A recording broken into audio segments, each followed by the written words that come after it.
everyone, it's Britt. I hope you're all doing well, staying healthy. I'm coming at you from my house.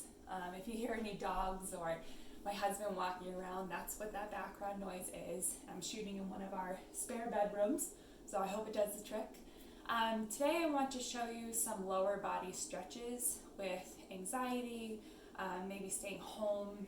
I know that my body responds to stress by harnessing it, especially in the lower half, but we tend to feel it in our low back and our upper body as well. But today I'm just going to show you how to do lower body stretching, and they're all my favorite lower body stretches that I do with my clients as a personal trainer, and I hope you really enjoy them. So I will show you the equipment that I need you to have with you right now, and then I'll start going into the stretches, okay? So the equipment I'd like you to have is some type of mat situation. I have mine on carpet right now, so it's not the most ideal, but I'd recommend doing it on hardwood, or honestly cement might be okay if you have a basement that's cleared out. I just have a nice squishy mat here, but you can also use a yoga mat, so I highly recommend using that. I would also use a yoga stretching strap, so this is something that I have. Some of you might have something similar to this, but if you didn't, I would recommend rolling up either a big dish towel or a bath towel and rolling it up so it's long, almost snake-like, and it'll do the trick, so you can definitely use this as well. The other thing would be to use a kitchen chair, something that you can comfortably sit on. So for me, it's a wooden chair that you're going to see in a little bit once I start going through those exercises. And then another thing to think about, and I'll show you what I'm going to use because I'm being savvy with what I have on hand, but if you have a piece of wood that's about, I don't know, quarter, half an inch, not really good measurements, but something about this thickness here. At 50/50 we do have a board that we use for this specifically, but this usually will do the trick. So you can use either a scrap of wood that you have in your shed or in your garage. I'm using a market sign that I got from a really cute thrift store. So this is something I'm going to be using as well. And I believe that is it, but I will let you know if there's anything else that I need you to have, all right? So let's start going through some of our exercises. So for our first one, we're going to be doing something called an adductor stretch. This is one of my favorites. A lot of times the adductors are neglected when doing the stretching, and that's the inside. So the inside of our legs here, that's the adductor or the groin that a lot of us refer to it as. So it's really easy to harness stress there. So my favorite adductor stretch is to do the adductor swing, okay? So you're going to come onto all fours. You're going to sit on your heels, but one leg is going to come out to the side. So I want to make sure that most of my weight is shifted over my stationary leg here, or the bent knee, and I'm sitting on my bum, all right? I'm sitting on the heel with my bum. And then my other leg is out to the side, straight out to the side, and the inside of my foot is contacting the ground here. Now, some of you might start to feel the stretch already. That's great. That means that you really needed this stretch. If you needed more, you're going to put your hands onto the floor here, and you're going to raise off of that bum just a little bit, just a tiny bit. So it should feel like a nice stretch right here on this side, almost like the inside of your hip is opening up. So for here, you're just going to take some nice deep breaths, really open the inside of that hip region, get a nice stretch. Now once you've held that for about 20 to 30 seconds and you've taken some nice deep breaths, because with stretching, breathing is super important as well, you want to go nice and slow with all of these. The next part of this would be to bring the hands a little bit more forward, and then from here you're going to lift yourself off of your heel and bring the front of this hip towards, I'm going to bring it towards the camera, but towards the front, okay? Almost like it's going towards the floor or a little bit more forward. And you're going to feel a nice stretch towards the front here. And then you're going to sit back down into your heel. And you're gonna come back forward again, back down to your heel. I would do this for about, 5 to 10 repetitions, really being intentional with the movement, really go nice and slow. It's not a rush. We are not rushing today. This is all about a nice deep stretch. All right, so once you've done that on one side, you're gonna then repeat that on the other side, and your groin will feel nice and relaxed. Now the next one that we're gonna do is oriented towards the hip flexors, but you're gonna have a little bit of hamstring and T-spine activation as well. So for this one, I love this stretch for the hip flexors, where you're gonna bring one knee forward, almost like you're going into like a runner's lunge or runner's stretch, and you're going to bring the other knee back down onto the pad, and you're going to pull your hip forward here. So let me show you from this side so it's a little bit better, or I'll switch legs. You're gonna come here, one leg's in front, you're gonna bring that back hip slightly forward. So my knee is about in line with my ankle here.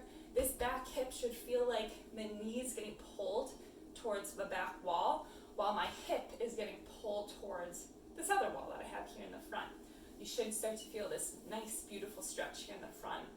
If we've been sitting on the couch or working from home at a desk all day, this is gonna feel really, really nice for you. So this is the first part of the stretch. Again, holding it for about 20 to 30 seconds and breathing. Now, from here, you're going to put your hands down on both sides of the foot, all right? And I like to be up on my fingertips when I do this, but you can also be in tall punch as well. And then from here, you're going to sit yourself back while you're extending this front leg. Try to feel like this front toe, the toes, are coming up and back towards you. You'll feel a nice stretch right there in that front hamstring. Take some nice deep breaths. And then you're going to bring yourself forward. The left hand here, so if the right leg's in front, the left hand's gonna come down, and I'm going to take the right arm and rotate up, and then I'm gonna come back down. So again, I'm gonna come back, stretch, come forward, left hand stays down, right arm comes up. I should feel this right along my T-spine region here, getting a nice stretch, nice rotation. And then I'm gonna come back down. And then I'm gonna switch to my other side. So both sides get equal love it. So the things that you're gonna feel there, first get that hip flexor stretch at the beginning, 20 to 30 seconds hold. Then you're gonna start going into bringing the booty back, getting a nice stretch in the hamstrings, the hamstring. And then bringing that left hand down, twisting up, and getting a little T-spine rotation as well. So that'll feel really good for you.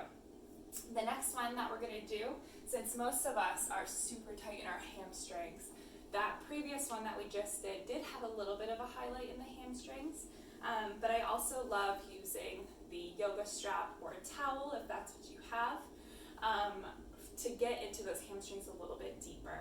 But actually, I'm not just going to be focusing on the hamstrings for this one. I also want to show you a great IT band stretch. The IT band technically can't really be stretched that far, but there are surrounding muscles around the IT band that can benefit from a stretch like this and will help to alleviate some of that tension that we tend to feel in that region, okay? So what we're going to do is you're going to lay down on your back. But before you do that, make sure you put the yoga strap around, I'm going to do it around my right foot here, so right around the ball of my right foot, right there, and then I'm going to lay back. First of all, this is just a nice hamstring stretch, okay? For a lot of us, we want to keep our shoulders down and relax. I should say for all of us, we want to keep our shoulders down and relax. But for a lot of us, we tend to tighten up and we're like, ooh, we really want to get that great stretch, so we're going to bring this knee closer towards us, the strap closer towards us. See how my shoulders are off the ground and my neck is up and not relaxed at all? You want to relax. Bring yourself down, take some nice deep breaths, relax the shoulders down, grab a little bit lower on the strap, and feel like you're pressing through your heel. That heel is going up towards the ceiling. You're trying to get that leg nice and straight. It's okay if you're lower. It's okay if you're higher. Meet yourself where you are in this movement. So once you've held this for about 20 to 30 seconds, the next thing you're going to do is for the IT band. So you're going to rotate the leg over towards the side. So see, I didn't do that much of a difference. It's really not that different from being perpendicular to the ground to almost trying to go parallel to the ground here. For this stretch, I'm still focusing on keeping my shoulders on the ground, on the mat, and I'm still focusing on pulling the balls of my feet towards me, and my heel is going out towards the ceiling. If you do not feel like you're pressing out towards the ceiling or pressing out through the heel, you won't get the benefit from this stretch quite as much. So for this exercise, for this stretch, you're really focusing on pulling in on the strap. That heel is pressing out, and you should feel a stretch from the hip all the way down into that heel. You will feel this in your calf, you'll feel this in your hamstring, but you'll also feel this on the outside of that hip, which is great. And over time, actually, as I've been talking to you, this hip's been going down, down, down a little bit more. The leg's been going down a little bit more. So that means that it's starting to get more comfortable. It's starting to stretch a little bit better. So don't rush it. Sometimes gravity does the work for you. So after you've held that for about 20 to 30 seconds, you can bring yourself back up into hamstring and then back down, or you can just switch to the other side. All right? So that is the hamstring / IT band, which is right in this region, if you didn't know what an IT band was, but it goes right in this region, right along the sides of our hips here, sides of our legs. So there's that one. So the next one we're going to do is I'm going to show you how to do another hamstring one. This one I found so much benefit using with a lot of my clients that have struggled with being able to touch their toes. And then once I started introducing this, it made a world of difference, and I can't claim ownership of this exercise. I took a certification course at Certified Functional Strength Coach with Mike Boyle, and this was an excellent stretch that he showed us, and it's amazing what people can do once they stretch their hamstrings out a little bit more effectively than our standard toe touch, okay? So what I'm going to do is I'm going to grab my market board that I was showing you before, and I'm going to put it down onto the mat here. Hopefully that doesn't snap when I go onto it. So I'm going to stand up, and from here, I'm really going to focus on just what I can do naturally with the toe touch. Now for me, I'm very fortunate, and I've always been able to touch my toes relatively easily. As a soccer player, that's not always easy, but it's something I totally focused on, especially as I got older. So for me, it's going to be like, well, Britt, you can already touch your toes. But for a lot of us, that's not the case. So don't get discouraged if you're not able to touch your toes right now. So what you're going to do is your feet are going to be together. I'm showing you on an angle here because I really want you to see how my body behaves while I'm touching my toes. So feet are together. I'm going to focus on pushing my butt towards the back wall, all right? If you don't do that, you don't free up enough space in your hips to be able to come down and touch your toes, or at least get close to it. So everyone focus on pushing the booty back, just like you would for a deadlift. So you're going to push the booty back and see how my upper body is coming down at the same time. I'm going to come down, down, down, down, down, and then just let my arms down and I can touch the ground, right? Touch the ground, hold yourself down there, see what you got. Just take some nice deep breaths. Try to lock out the legs here. I don't want a soft bend. I don't want any feeling of you're not locking out your knees, because that's not going to serve you any benefit, all right? So focus on trying to keep the back of these legs nice and long. You're just relaxing here. You might feel a nice little low back stretch as well. And then from here, you're just going to roll up vertebrae by vertebrae up, roll the shoulders and the head back. That's a nice stretch. So that's step number one here, because I want to see what you do naturally. Now, for those of you that might not be able to touch your toes, it's okay if you're here.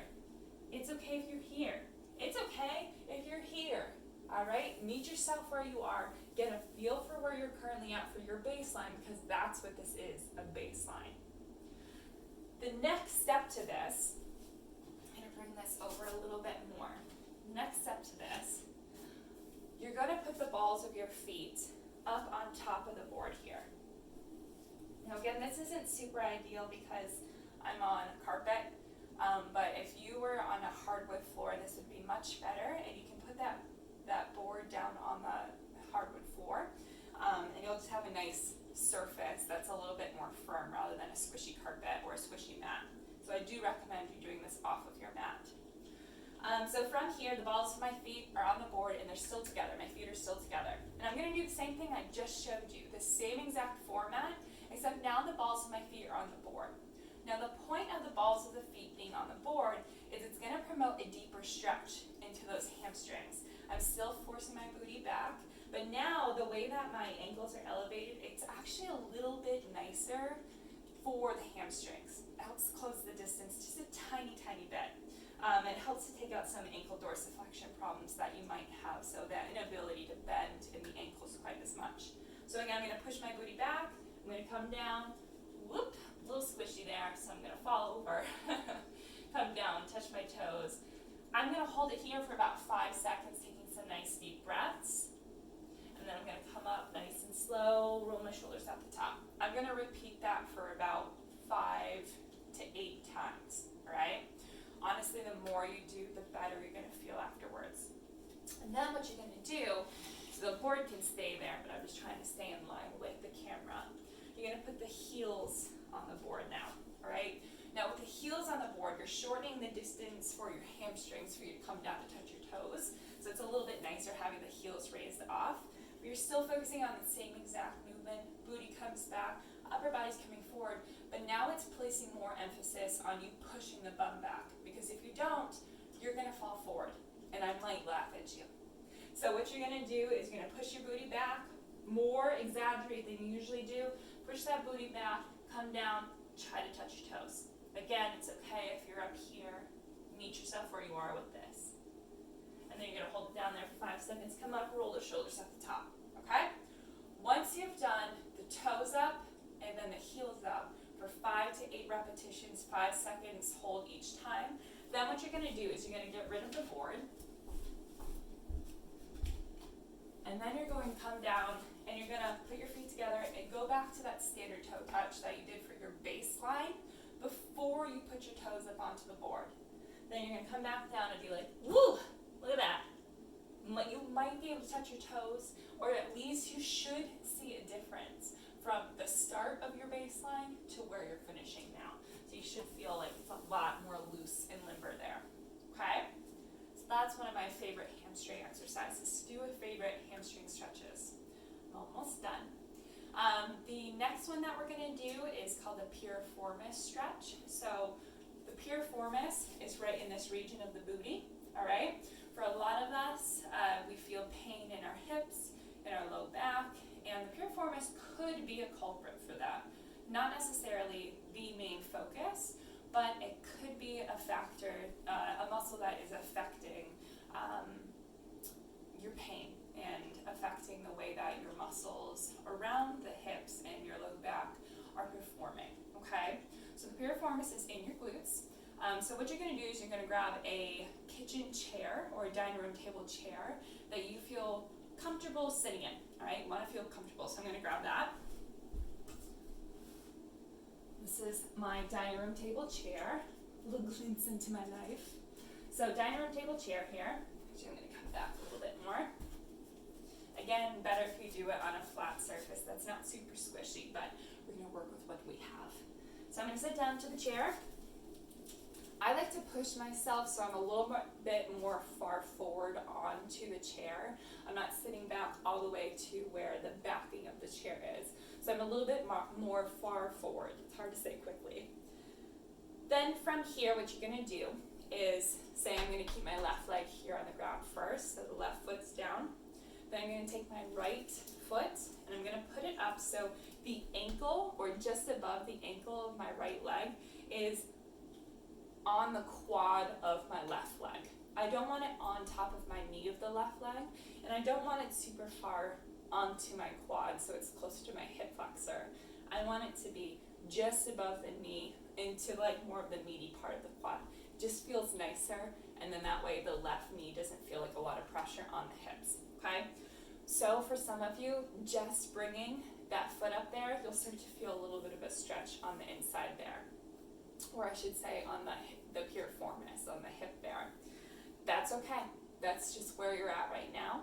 For some of you, you might also notice that your knee is a little bit more perpendicular to the ground. The goal would be to be a little bit more parallel to the ground here, but again, meet yourself where you are. I know I'm going to say that 5 million times, but honestly, it's true. And Katie Litzmeyer was the one that kept telling me that when I was in exercise classes when I first started at 50-50 or Energia at that time. And it's always stuck with me because you can't be something you're not. I don't want to get all philosophical here, but you can't be something you're not. So just get to where you are right now, realize where you're at right now, and then continue to stretch, continuing to take care of your body. Eventually you will start to break those knots, break those tightnesses down, and you'll get to a level that does feel a little bit more comfortable and less pain-free. So, enough of that rant. So, I like to call this a figure 4 stretch. So, on top, looking down, you should look like you're making a 4 with both of your legs. So I'm going to focus on bringing my chest up and forward, like I'm making a nice proud chest, and then I'm going to bring that chest down towards the shin of my right shin, okay? Just that small little movement, really accentuating my chest coming forward and down. I will start to feel a stretch on the outside of that top hip. That's close to where my piriformis is, or that is where the piriformis is. Sometimes you feel a little bit lower than the piriformis, but if that's the case, give it some time. Give it some time for the piriformis to go, okay, I'm ready to stretch now. Then you will start to dig in there. And then over time, just kind of relax and then go back into it. I would recommend 2 times on each side, or 2 times on your right side before you switch to your left side, because you gotta give yourself enough time to warm up. And I drop my leg down, kind of shake it out, stretch my hamstrings a little bit, rub them up a little bit, and then again, bring that leg up, down, and forward. Okay? So that is the piriformis figure 4 stretch. So then I would repeat that on my left side, 20 to 30 seconds. Can be longer if you want to, but just feel a nice stretch on that outside of both of those hips. And then last but not least, we are going to do, boop, boop, boop, boop, boop. Oh, a quad stretch. That's what I wanted to do. Quad stretch. So I kept this chair here for a reason, because some of you might have a hard time with balance. Again, using a mat is okay if you wanted to, but I like using a hard surface for this as well. And if you wanted to, for some balance purposes, you can keep the chair close by or use a tall foam roller as well. It's up to you. But if you didn't need it, you didn't need it. So for this is for your quad. Okay, it's a pretty great quad stretch to do. I've done this ever since I was a soccer player, so it's been a while now, but this is one of my favorite quad stretches to do. So if you need to, grab hold of the chair. If not, you don't have to. We're going to come up, kicking one foot into the same arm. So if my right foot is coming up, my right arm is going to be the one that grabs it. My knees are going to stay close together here. All too often I see the knees out like this. It's not great for the knees, and you end up stretching muscles that shouldn't be getting stretched during this exercise. This is the main focus of your quad for this one, all right? So keep those knees together, and then I want you to feel like you're pushing or kicking your right foot into your right hand. Woo! Right foot into your right hand, all right? That's going to help provide a little bit more activation. If you needed to, you can come a little bit more forward, okay? Really kicking that foot back. Yes, my knees lifted off, but at least they're in the same alignment as they were when they first started. So I came from here, and I'm just kicking straight back. I'm not kicking out to the side, all right? So here, it's great, straight up and down, kicking that foot into the right hand. If you want a little bit more, bring it back, and you're gonna come forward just a little bit so you feel a little bit more of a stretch in the quad there. So those are my favorite lower body stretches that I like to do with all of my clients. I'm gonna come down onto half kneeling here. If you have other stretches that you like to do for the lower body, go for it, but those are just my favorite ones to do. I hope you're all doing really well. I'm going to have more stretching videos coming out and also some other exercise videos coming out. I miss you all, and I hope you're all doing well, and just know that we are always here for you if you need us. Thank you so much for supporting us, and I'll talk to you soon. Thanks.